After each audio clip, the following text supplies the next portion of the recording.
This is in Mark chapter 14, starting in verse 61, which says, "But he, Jesus, was silent and did not answer.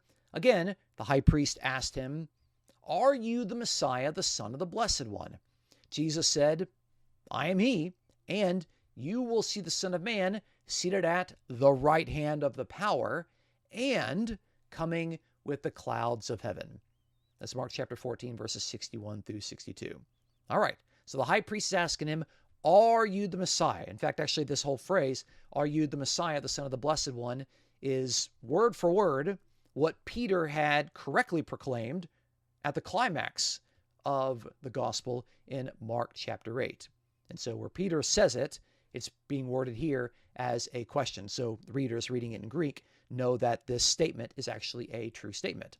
And so the question is asked, "Jesus, are you the Messiah?" He responds by saying, I am he. Yes, I am the person about which you are asking. You asked if I'm the Messiah. I'm saying yes. He's not claiming to be Yahweh. He's not claiming to be this I am figure from the Old Testament. He is simply affirming the question that was self-evidently asked to him. That's the most natural way to interpret Jesus' response here. Don't read anything else extra into it. All right. Now, the Sanhedrin and the high priest are condemning Jesus. They think that he's a fake Messiah. They think that he is a messianic pretender. But Jesus, after affirming the question of whether he's the Messiah, the Son of the Blessed One, he quotes two passages. He quotes Psalm 10, verse 1, and he also quotes Daniel chapter 7, verse 13. And when Jesus quotes Psalm 10, verse 1, remember, this is the second time that Jesus has alluded to Psalm 10, verse 1 in the Gospel of Mark. Jesus quotes it to indicate his belief that he, Jesus, will be vindicated to the right hand of God.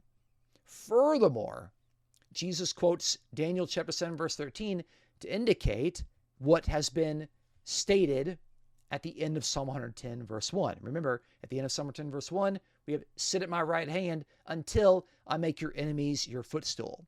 But by quoting Daniel chapter 7, verse 13, Jesus believes that he is going to return to deal with his enemies.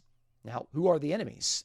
Well, the enemies that Jesus is going to come and deal with are those that are present, those that are actually accusing Jesus, namely the members of the Sanhedrin and God's own holy high priest. To suggest something so negative about God's high priest would be tantamount to blasphemy, at least from the perspective of the high priest, okay? But from the perspective of the Messiah, Jesus was speaking the truth.